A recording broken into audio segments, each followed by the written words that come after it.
История Луи Замперини, атлета, участника Олимпийских игр, летчика, героя Второй мировой войны и человека, который пережил жесточайшие испытания, является одной из самых вдохновляющих страниц в хрониках XX века. Это история не о выживании, а о внутренней силе, которая позволила ему преодолеть не только физическую боль, но и глубокие эмоциональные раны, чтобы найти в себе способность к прощению. Тема прощения – одна из ключевых в его жизни, и она поднимает важные вопросы о том, как человек может оставаться великодушным, несмотря на все перенесенные страдания. Луи Замперини родился в 1917 году в семье итальянских иммигрантов и рос в неблагополучном районе города Торанс в Калифорнии. Юный Луи был трудным ребенком. Он часто попадал в неприятности и едва не покатился по наклонной плоскости. Чтобы уберечь Луи от влияния криминальной среды, старший брат Пит привел его в школьную команду по бегу. С тех пор спорт стал для парня спасением. В 1934 году Замперини установил мировой межшкольный рекорд, пробежав милю за 4 минуты и 21,2 секунды на отборочных соревнованиях чемпионата штата. Через неделю он выиграл этот чемпионат, показав время 4 минуты 27,8 секунды. Этот результат помог ему получить стипендию для обучения в Университете Южной Калифорнии, а также через 2 года занять место в Олимпийской сборной США по бегу на 5000 метров. Таким образом, в свои 19 лет он стал самым молодым американцем, выступающим в этой дисциплине. Во время учебы в университете Луи был членом братства Капа Сигма, которое предоставило бесплатное жилье для него и Пита. Карьера спортсмена развивалась стремительно, но Вторая мировая война резко изменила его жизнь, как и жизни миллионов людей во всем мире. Луи Замперини считался ведущим кандидатом для поездки на летние Олимпийские игры 1940 года в Токио, но эти игры так и не состоялись. Спортивные достижения и планы Луи оказались в тени глобального конфликта, что вынудило его, как и многих других, переключиться на выполнение воинского долга, оставив мечты о новых спортивных победах. В начале Второй мировой Замперини был призван в ВВС США и выполнял боевые задачи в качестве летчика. Когда самолет Луи потерпел крушение в Тихом океане, он вместе с 2 товарищами оказался на надувной лодке, без еды и воды. Целыми днями они были заняты тяжелой физической борьбой за выживание, а кроме того, чувствовали невероятное психологическое напряжение. С каждым днем отчаяние нарастало. Не было ни малейшей уверенности, что они будут спасены. Голод и жажда изматывали тела, а неумолимая пустота океана давила на разум. Каждый день превращался в мучительное ожидание смерти. Луи вместе со своими товарищами пытался собирать дождевую воду и ловить рыбу голыми руками, но успех сопутствовал им не всегда.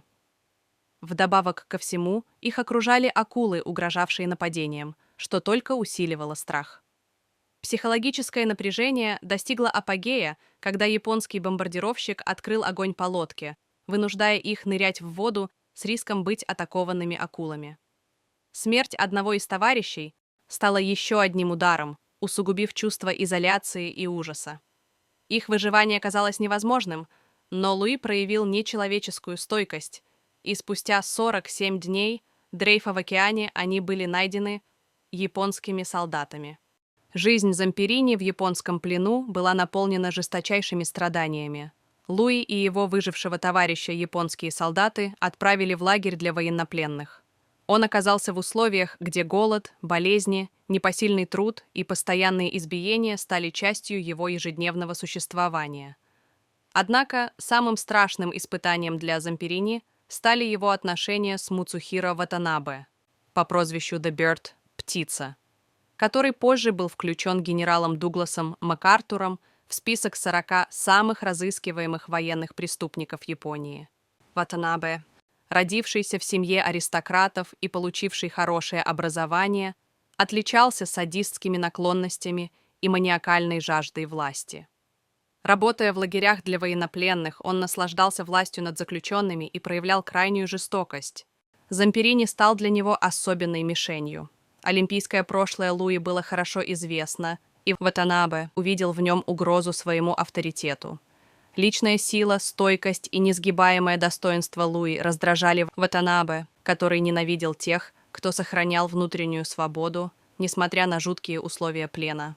Он воспринимал само существование Замперини как вызов для своей власти и делал все, чтобы сломить его дух. Ватанабе бил Замперини так часто, что это стало обычным явлением. Однажды он приказал каждому солдату в лагере по очереди бить Луи кулаком по лицу.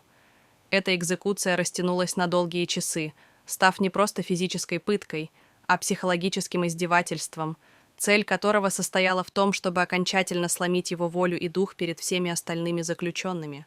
После окончания войны Луи Замперини вернулся в США как герой, но внутри у него бушевали темные чувства. Тело исцелилось, однако разум оставался во власти кошмаров. Посттравматический синдром, мучивший бывшего узника, разрушал его жизнь. Замперини погружался в алкогольную зависимость. Его брак трещал по швам. А в сердце жила ненависть к мучителям, особенно к птице. Точка поворота в его жизни наступила, когда жена Синтия убедила его пойти на проповедь евангелиста Билли Грэма. Вскоре Замперини принял христианскую веру и осознал силу прощения. Он понял, что держать в себе гнев и ненависть значит оставаться пленником. Прощение стало ключом к его внутреннему освобождению. Благодаря вере Луи не только простил своих мучителей, но и нашел в себе силы предложить прощение лично. В 1950-е годы он отправился в Японию и встретился с некоторыми из своих бывших тюремщиков. В письме, адресованном Ватанабе, Замперини написал, что прощает его за все пытки, несмотря на то, что сам палач так и не признал своей вины. Прощение, как продемонстрировал Замперини, это не слабость, а наоборот, величайший акт силы. Это способность человека не зацикливаться на прошлом, не позволять ненависти и гневу поглощать его будущее. Прощение дало Луи возможность восстановить свою жизнь, спасти семью и стать человеком, которого считали воплощением добродетели и человечности. Одним из самых ярких символов прощения и преодоления стал момент, когда Луи Замперини вернулся в Японию в 1998 году, чтобы принять участие в Олимпийских играх в Нагано. Он был удостоен чести нести олимпийский огонь, эмблему мира и единства, в стране, где когда-то подвергался невыразимым страданиям. Этот момент стал кульминацией его пути к исцелению. Пройдя с олимпийским факелом по японской земле, Луи дал миру понять, что человек может преодолеть даже самые темные моменты в своей жизни, найдя силы в прощении. История Луи Замперини – это не просто рассказ о выживании и героизме, а пример того, как прощение может стать инструментом настоящего освобождения, имеющим огромную власть над любыми физическими страданиями.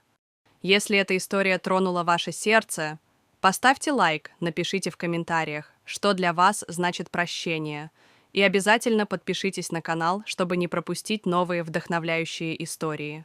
Делитесь этим видео, пусть сила прощения охватит как можно больше сердец.